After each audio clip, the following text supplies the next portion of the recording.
I've got to say, HBO have an interesting business model of just straight up refusing customers, even when those customers come running to them like me saying, take my money, I want to watch this series. No. Long story short, I ended up having to create a PayPal account in Finland, which I was only able to do because I happen to know someone who's in the Finnish mafia. If you're wondering what the Finnish mafia does, they deal in unlicensed saunas. Bad business. Suomalainen. Dangerous people.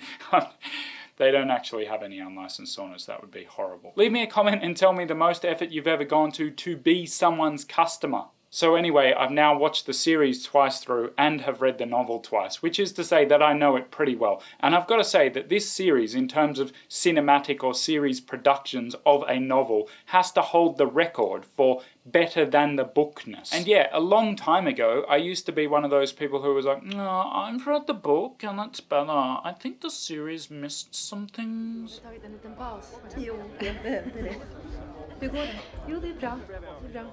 This book really frustrated me. This could be a whole other video, but to summarize it, the broad stroke ideas of this book are okay. And when I say the broad stroke ideas, I mean maybe 3 or 4 ideas, no more than that.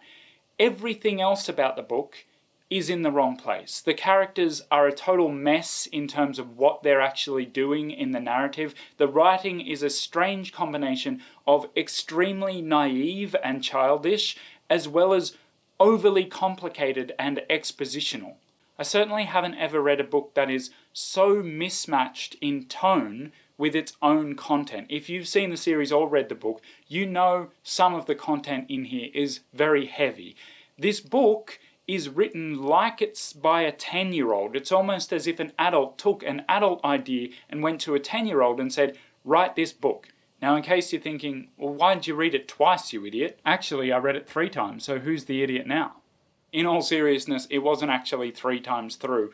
It was 3 times sort of overlapping with different chapters that I'd already heard or read or whatever. This is something I always do when I read in Swedish. In total, I've probably read it between 2 or 3 times. So like I said, there's a few ideas in the book that make for a very grown-up, intense kind of story that the book just couldn't handle. The writer of this book wasn't the right person to do it. The series takes all of that, the broad ideas, and puts it all back in the right place. Characters are moved, their motivations are changed, their backgrounds are changed, some characters are removed completely.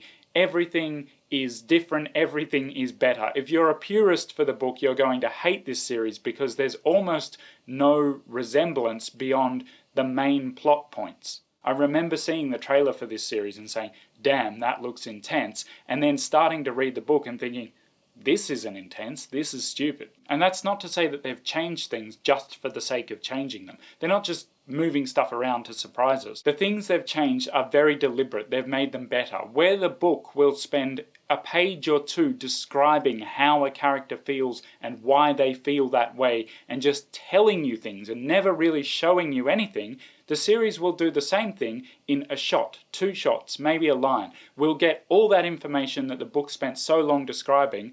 The series will just show you something and it's done. That's what we needed to know.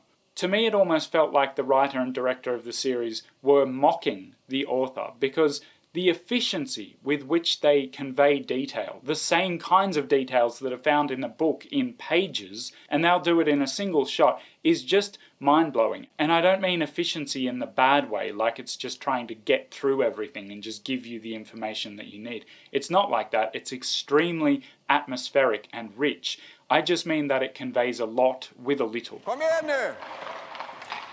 Dra där. I won't tell you exactly when this happens so that I don't ruin it for you, but there is a 20 to 25 minute sequence that is possibly the best build-up, rising tension sequence that I've ever seen on screen anywhere. And unusually, I wouldn't credit a single factor any more than I credit any others. Like sometimes I think it's the music that's giving a scene its tension or the actors that are carrying it through. This one is everything working together so that you don't notice any one element. It just provides the most amazing atmosphere. It's well and truly worth watching the whole 4.5 hour series just for that.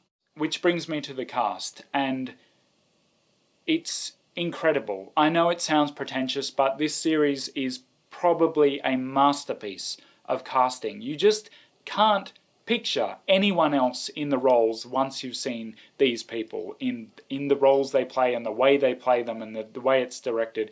It's stunning. Aliette Oppheim, it's worth saying again, she's just amazing. I mean, she would steal the show except for the fact that they're all incredible. The teenage boys who make up the hockey team, where'd those guys come from? That's amazing. And then the way that cast is used, the way they interact with each other, the way they interact with these lines, and the lines are being changed so that they actually sound like the way people speak, and just everything with the characters who stay silent when they should speak up. And my goodness, this series is what the book wished it could be. Seriöst?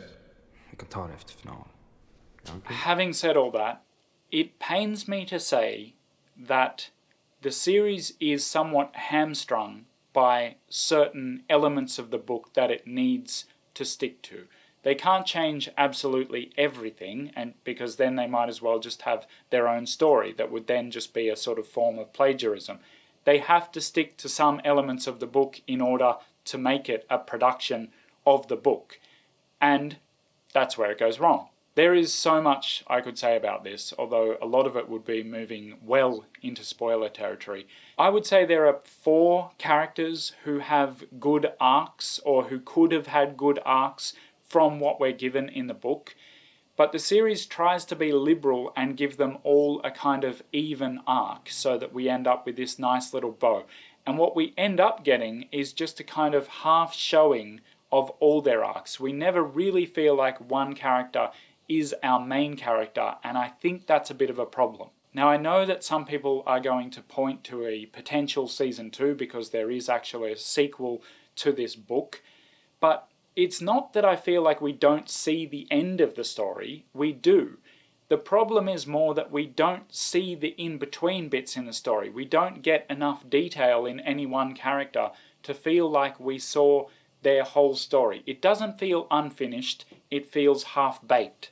Especially when you think about the fact that this series is in 5 episodes. That feels unnecessarily cramped. With 6 episodes, we could use that whole extra episode for maybe 2 more scenes per character that I mentioned before. Those arcs that we just needed to see completed a little bit. I'm not sure why they're not there.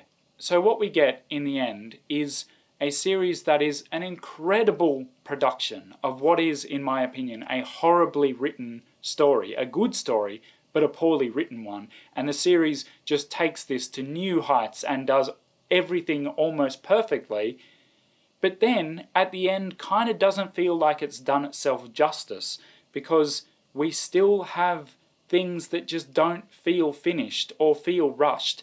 And I'm not saying I wouldn't watch a season 2. I would totally watch a season 2. I'd be there on the front lines getting my PayPal account in Finland again just to do so.